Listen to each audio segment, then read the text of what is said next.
साध संगत जी, प्रेम से कहना धन निरंकार जी। एक नई साखी के साथ स्वागत है आप सभी का आपके ही अपने चैनल पर। साध संगत जी, ईश्वर हर जगह है और ये ईश्वर हमेशा हमें देखता रहता है।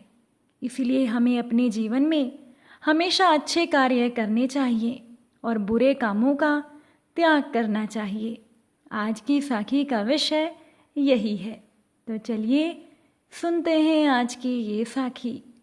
साध संगत जी, पुरानी बात है। किसी गांव में हरि नाम का एक किसान रहता था।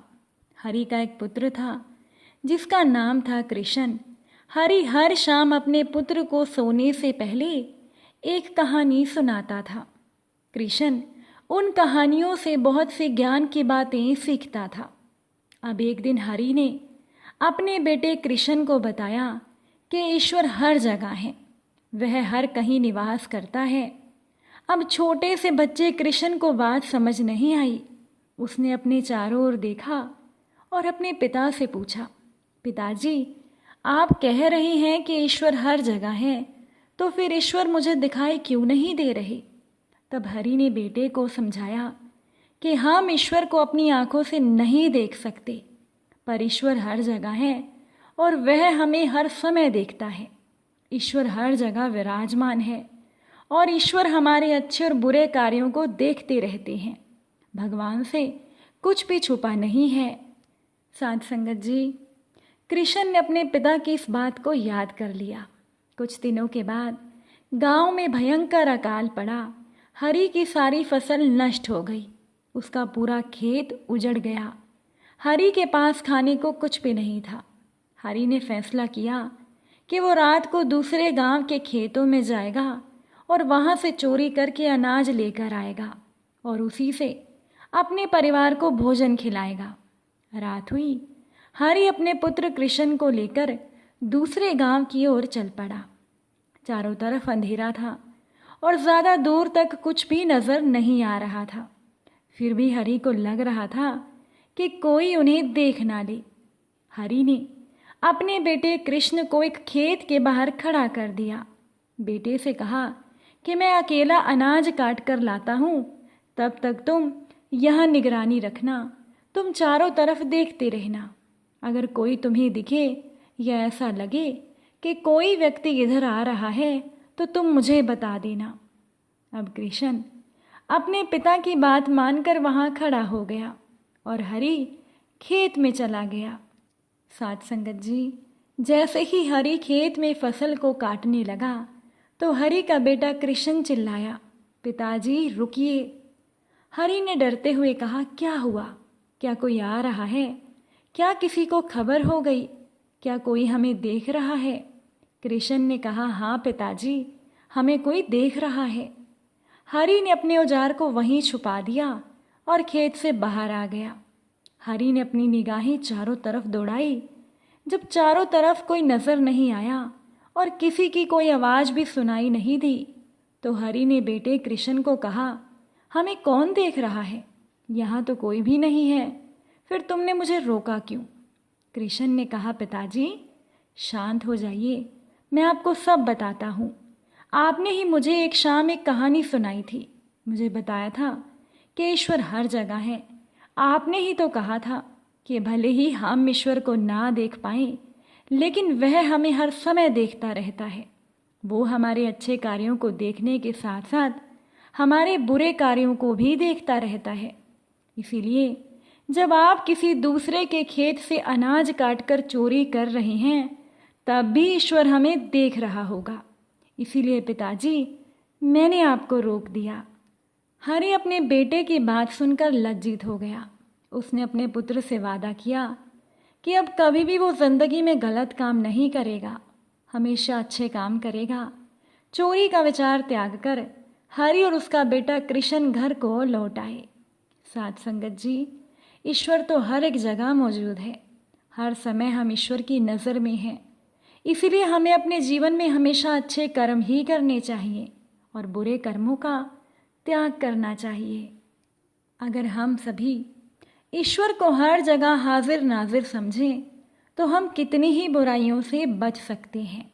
एक बार की बात है कि संत नामदेव जी अपने शिष्यों को ज्ञान भक्ति का प्रवचन दे रहे थे। तभी श्रोताओं में बैठे हुए किसी शिष्य ने एक प्रश्न किया, गुरुवर, हमें बताया जाता है कि ईश्वर हर जगह मौजूद है, पर यदि ऐसा है तो ईश्वर हमें दिखाई क्यों नहीं देता? हम कैसे मान लें कि ईश्वर सचमुच है, और यदि वो है तो हम ईश्वर को प्राप्त कैसे कर सकते हैं? संत नामदेव जी मुस्कुराए और एक शिष्य को एक लोटा पानी और थोड़ा सा नमक लाने का आदेश दिया। उनका शिष्य तुरंत दोनों चीज़ें लेकर आ गया। वहाँ बैठे शिष्य सोच रहे थे कि भला इन चीज़ों का प्रश्न से क्या संबंध। तभी संत नामदेव जी ने पुनः उसी शिष्य से कहा, पुत्र, तुम नमक को लोटे में डालकर पानी में नमक मिला दो। शिष्य ने वैसा ही किया। संत नामदेव जी बोले, बताइए, क्या इस पानी में किसी को नमक दिखाई दे रहा है? सभी ने नाम में सर हिला दिया। फिर इसके बाद गुरु ने कहा, आप जरा कोई इसे चख कर देखे, क्या चखने पर भी नमक का स्वाद आ रहा है? एक शिष्य ने पानी चख कर कहा, हाँ गुरुजी, नमक का स्वाद तो आ रहा है। फिर गुरु ने कहा, अच्छा, अब ज़रा इस पानी को कुछ देर उबालो। अब कुछ देर तक वो पानी उबलता रहा। जब सारा पानी भाप बनकर उड़ गया तो संत नामदेव जी ने पुनः शिष्यों को लोटे में देखने को कहा और पूछा, क्या अब आपको इसमें कुछ दिखाई दे रहा है? एक शिष्य बोला, जी गुरुदेव, हमें नमक के कण दिख रहे हैं। संत नामदेव जी मुस्कुराए और समझाते हुए बोले, जिस प्रकार तुम पानी में नमक का स्वाद तो अनुभव कर पाए पर उसे देख नहीं पाए, ठीक उसी प्रकार इस जग में तुम्हें ईश्वर हर जगह दिखाई नहीं देता, पर तुम ईश्वर को अनुभव कर सकते हो। और जिस तरह अग्नि के ताप से पानी भाप बनकर उड़ गया और नमक दिखाई देने लगा, उसी प्रकार तुम भक्ति, ध्यान और सत्कर्म के द्वारा अपने विकारों का अंत करके भगवान को प्राप्त कर सकते हो। इसीलिए साध संगत जी, ईश्वर को हर जगह मौजूद समझें और बुराइयों से बचे रहें। एक बार की बात है कि एक महात्मा जी के पास दो आदमी ज्ञान लेने के लिए आए। वो महात्मा बड़े सिद्ध महापुरुष थे। उन्होंने उन दोनों आदमियों को एक एक चिड़िया दे दी और कहा, जाओ इन चिड़ियाओं को ऐसी जगह मार कर लाओ जहाँ कोई और ना देखे। अब उनमें से एक तो तुरंत ही पेड़ की ओट में जाकर उस चिड़िया को मार कर ले आया। जो दूसरा व्यक्ति था वो किसी सुनसान जगह पर चला गया। जब वो चिड़िया को मारने ही वाला था कि वो अचानक से रुक गया। सोचने लगा कि जब मैं इसे मारता हूँ तो ये मुझे देखती है और मैं भी इसे देखता हूँ, तब तो हम दो हो गए, और तीसरा ईश्वर भी है। ईश्वर तो सब देख रहा है। महात्मा जी का आदेश था कि इस चिड़िया को वहाँ मारना है जहाँ कोई और ना देखे। आखिर ये सोच सोचकर उस चिड़िया को वो दूसरा व्यक्ति महात्मा जी के पास जीवित ही ले आया। बोला, महाराज, मुझे तो कोई ऐसी जगह मिली ही नहीं जहाँ कोई नहीं देखता हो, क्योंकि ईश्वर तो हर जगह मौजूद है। महात्मा जी ने उस दूसरे व्यक्ति से कहा, तुम ही ज्ञान के सही अधिकारी हो और मैं तुम्हें ज्ञान दूंगा। महात्मा जी ने पहले वाले व्यक्ति को वहाँ से जाने को कह दिया। साध संगत जी, इसी प्रकार अगर हम भी ईश्वर को हर जगह हाजिर नाजिर समझेंगे तो हम भी बुरे कामों से बचे रहेंगे। आप सभी को अगर आज की ये साखी अच्छी लगी हो तो कमेंट में ज़रूर बताइएगा। अगर आप इस चैनल पर नए हैं तो चैनल को सब्सक्राइब भी ज़रूर कीजिएगा। आप सभी से फिर मुलाकात होगी नई साखी और नए विचारों के साथ। साथ संगत जी, प्यार से कहना, धन निरंकार जी।